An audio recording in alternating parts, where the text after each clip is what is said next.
ये सरकार सही में चाहती थी ये बिल आए? उन्होंने जातिगत जनगणना ले लो, इस सरकार ने बोला कि हम करवाएंगे, करवाया? नहीं करवाया। तो ये सरकार बोल जरूर रही है लेकिन ये सरकार करवाने वाली नहीं है, आप याद रखें। अच्छा, लेकिन ओबीसी के ऊपर ये डिस्क्रिमिनेशन लगातार बढ़ते जा रहा है। क्यों? तो पार्लियामेंट में ये चीज बोलती कि यादव और मुसलमान ही होते हैं अपराधी। देख लो, आपका दोगला चरित्र पुराने समय से इतना रह चुका है कि अभी भी लोगों को ये चीज समझ रहे हैं कि आपने एक प्रोपेगेंडा ही फैलाया हुआ है। नमस्कार, मैं ज्योति और आप देख रहे हैं रिपब्लिक समाचार। यूजीसी पर सर्वोच्च न्यायालय ने अब तक फैसला नहीं सुनाया हो, लेकिन सीधा इसका असर कहा जा रहा है कि यूपी के विधानसभा चुनाव 27 के चुनावों पर पड़ेंगे। क्या कुछ कहना चाहेंगे? दिल्ली विश्वविद्यालय की छात्रा अपेक्षा आप कैसे देख रही हैं? देखिए ज्योति जी, जैसे आपने कहा ना कि यूजीसी एक, मैंने पहले भी बोला है, यूजीसी एक प्रोपेगेंडा के तहत लाया गया, ठीक है।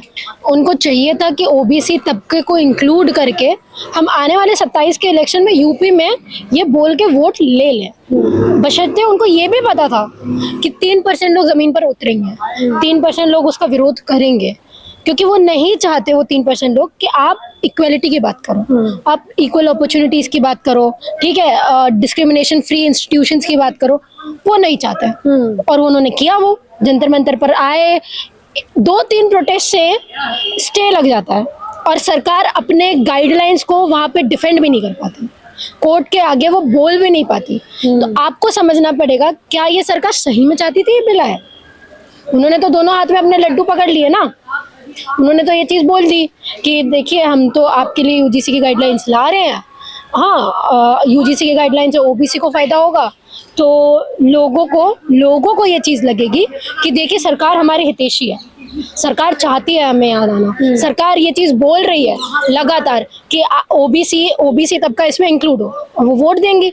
26 के इलेक्शन में वोट देंगे, 27 के इलेक्शन में वोट देंगी, ओबीसी का भर भर के आएगा। बल्कि कल को हो सकता है सरकार ये बोल दे कि हमने स्टे नहीं लगवाया, कोर्ट ने स्टे लगवाया, ठीक है, हमने कुछ नहीं किया, हम तो आपके फेवर में है, पर कोर्ट की मजबूरी है, कोर्ट हमारे जुरिसडिक्शन में थोड़ी आता है। तो बहुत सोचे समझे तरीके से ये सारी चीजें की गई हैं, और ये सारी चीजें स्पेशली ओबीसी को समझनी पड़ेंगी कि क्या ओबीसी के लिए ये सरकार सोच रही है, क्या उनके समर्थन के लिए ये सरकार सोच रही है, क्या उनके बेनिफिट के लिए सरकार सोच रही है? क्योंकि देखिए लगातार अभी ये डिस्क्रिमिनेशन हमारे साथ तो पहले से होता रहा है, लेकिन इनके साथ अभी कुछ ज्यादा हो रहा है। ओबीसी में पालन इसका असर, मुझे ये जानना है कि क्या इसका असर सीधे तौर पर चुनाव में मिलेगा? जैसे हाल फिलहाल में पश्चिम बंगाल के चुनाव तो है ही, लेकिन मुख्य तौर पर विधानसभा यूपी के चुनाव आने वाले हैं 27 में, कैसे देख रही हैं? बिल्कुल, मैंने आपको पहले भी बोला, ओबीसी का सबसे ज्यादा वोट बैंक यूपी में है, ठीक है, क्योंकि उन्हीं के वोट बैंक के चलते सपा की जो पार्टी आई है, अभी आपने देखा कितनी 30 से प्लस सीट्स उनको मिली, ठीक है।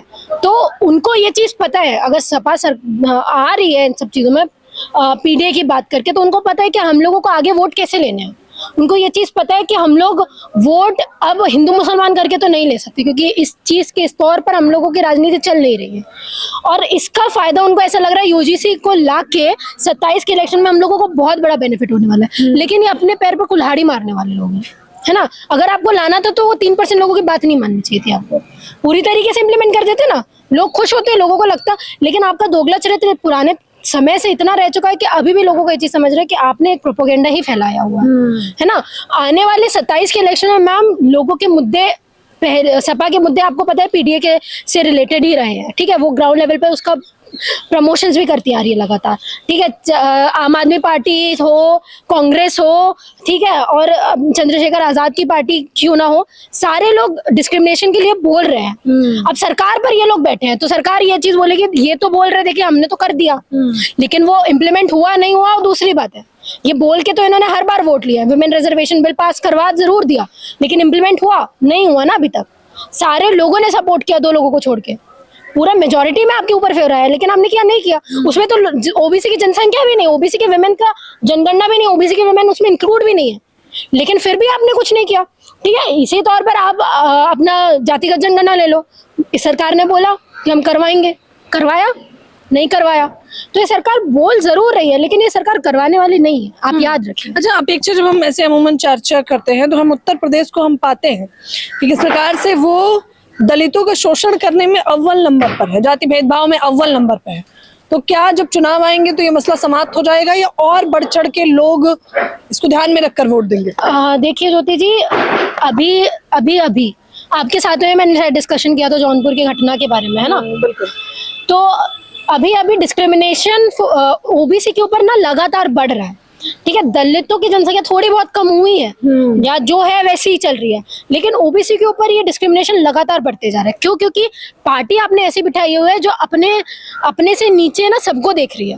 उनके लिए शूद्र भी नीचे है, अति शूद्र भी नीचे, वो दोनों के साथ वही कर रही है। तो आपने जैसे ये चीज बोली ना कि क्या आने वाले टाइम में ये मुद्दे रखे जाएंगे दिमाग में, तो लोग बिल्कुल रखेंगे इस चीज को, है ना। लोग इतने बेवकूफ नहीं है। अब बेवकूफी आप ये भी बोल सकते हैं कि अगर धर्म के बारे में वो बात कर देंगे, हिंदू मुसलमान के बारे में बात कर देंगे, तो वहां तो बटी जाते हैं, है ना। लेकिन मैं जरूर ये चीज बोलूंगी कि आप लोगों को ये सारे मुद्दे ध्यान पे रखने होंगे, ठीक है। अभी बैठे हुए हैं हमारे योगी जी, उन्होंने तो पार्लियामेंट में ये चीज बोल दी कि यादव और मुसलमान ही होते हैं अपराधी, देख लो खुले विधानसभा के अंदर उन्होंने तो बोल दी ये चीज। मतलब सोचिए इस विधानसभा में जहाँ पे इतने लोग आपको सुन रहे हैं, पूरी असेंबली में आप ये चीज बोल रहे हो यार। अपने लोगों को आप नहीं बताओगे कि आपके लोगों ने क्या क्या किया। जौनपुर की घटना आप ही के लोगों ने की ना, वो तो बता रहे हो। सिंह है, हम ठाकुरवाद चरम सीमा पर चल रहा है वहां पे। तो किसके ऊपर उत्पीड़न कर रहे हो? उन्हीं लोगों के ऊपर कर रहे हो ना। ओबीसी देखिए, आपको समझना पड़ेगा, जनसंख्या सबसे ज्यादा ओबीसी की है, ठीक है। ओबीसी के साथ में ही डिस्क्रिमिनेशन होता है, चाहे वो मंडल कमीशन आया उसमें भी हर जगह 27% भी नहीं दिया जाता, कई जगह 15% रिजर्वेशन। मध्य प्रदेश में 15% है, ठीक है।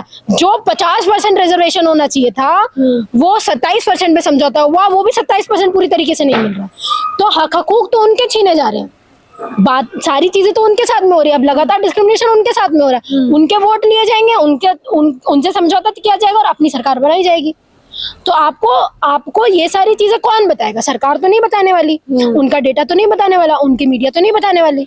तो आपको जागरूक करना पड़ेगा ना अपने आप को, आपको अपने लोगों को सुनना पड़ेगा ना। ये सारी चीजें आप लोग डेटा नहीं देखोगे, एनसीआरबी के डेटा नहीं देखोगे, तो आपको पता कैसे चलेंगी ये सारी चीजें। अच्छा, पिछड़ा वर्ग, क्योंकि अब जो मनुवादी तबका है उसको समझ आ रहा है कि पिछड़ा वर्ग तो दलित समुदाय के पक्ष में जा रहा है। और ये बात तो बाबा साहब B.R. अम्बेडकर भी कहते हैं कि पिछड़ा ओबीसी बहुसंख्यक वाला आबादी वाला वर्ग है, ये निर्धारित करेगा कि उसे किसके साथ खड़ा होना है, उनके साथ जो प्रताड़ना कर रहे हैं या फिर उनके साथ जिनके पास प्रताड़नाएं हो रही हैं। तो अब कहीं ना कहीं मनुवादियों को ये समझ आ रहा है कि पिछड़ा वर्ग समझदार होने लगा है, इसलिए भी कहीं ना कहीं उन्हें टारगेट किया जा रहा है, जैसा देखने को मिल रहा है पैटर्न के हिसाब। बिल्कुल बिल्कुल बिल्कुल यही चीज है। और दूसरी बात, ये तमाचा तब पड़ा था जब इंडिया अलायंस बनी थी, क्योंकि इंडिया अलायंस में आप कांग्रेस ले लो, कांग्रेस भी लगातार बहुजनों की बात कर रही है, सपा तो पीडीए की बात करती आ रही है, ठीक है। आम आदमी पार्टी भी दलितों, पिछड़ों, वंचितों की बात कर रही होती है। तो आपके ऑपोजिशन में तो खड़े वही लोग हो रहे हैं जो बात करते हैं कि आदिवासियों के साथ में, दलितों के साथ में, पिछड़ों के साथ में, शूद्रों के साथ में लगातार डिस्क्रिमिनेशन हो रहा है। ये तो वहीं से हम लोगों को डिफरेंस देखने को मिल गया ना, कि आप ओबीसी समाज जो जानता है ये सारी चीजें, वो उन्हीं के दलितों, पिछड़ों के साथ में ही खड़ा हुआ है, क्योंकि उनको पता है कि आज ये है, कल को हम भी हो सकते हैं, और हो रहे हो तुम, है ना। देखो, तुम्हारे लिए यूजीसी आया, SC ST के लिए तो मैम सेल्स हैं, ठीक है। उनको कोई एक्ट है, सेल्स है, विमेन्स के लिए सेल्स है, तो उनको तो कोई प्रॉब्लम नहीं है। ये लड़ाई इतने सुपीरियर लेवल पर क्यों चली गई? क्योंकि इसमें ओबीसी को जोड़ा गया, सिर्फ ओबीसी इसमें आए, तो उनको ऐसा लगा कि यार ओबीसी भी चली जाएंगे तो फिर हम कहाँ हैं, हमारे ऊपर ही सारी चीजें होंगी, हम ओबीसी को आगे कैसे करेंगे कि डिस्क्रिमिनेशन ये करते हैं, हम ओबीसी के बारे में बोलेंगे कैसे कि देखिए आपके ऊपर प्रताड़ना करने वाले ये लोग हैं, क्योंकि उनको शायद देने वाले आपको कि जाओ जाओ तुम कर सकते हो, ठाकुर जी तुम्हारे पीछे तो हम है ना, यादव जी अरे आपके पीछे तो हम है यार, जब चिंता क्यों कर रहे हो। लेकिन जेल जाएंगे तो यादव जी जाएंगे, सिंह साहब नहीं जाएंगे, है ना। तो ये है, और ये सारी चीजें यूजीसी को लेके भी आपको समझनी पड़ेंगी, सब प्रोपोगेंडा है। और ये आने वाले 27 के इलेक्शन को एक रास्ता देने का जरिया है। अगर लोग इसमें भटक जाते हैं तो बीजेपी वापस आ जाएगी, और लोगों को अगर इससे समझ में आ जाता है तो सपा या इंडिया अलायंस अपना नया सरकार बनाएगी। और मैं ये नहीं कह सकती कि वो आके कितना अच्छा कर देते हैं, पर इतना बुरा तो नहीं करेंगे। वो आके कितना अच्छा कर देते हैं ये तो अपेक्षा कर रहे हैं कि समय बताएगा। लेकिन फिलहाल के हालात को देखते हुए जिस प्रकार से ओबीसी पिछड़े वर्ग को भी ठगने का प्रयास सरकार कर रही है, क्योंकि उनके हक में भी एक फैसला आता है, लेकिन फिलहाल के लिए उस पर स्टे लगा हुआ है। इसका सीधा असर 27 के चुनाव में भी देखने को मिलेगा। कैमरामैन नावेद के साथ ज्योति यादव, रिपब्लिक समाचार।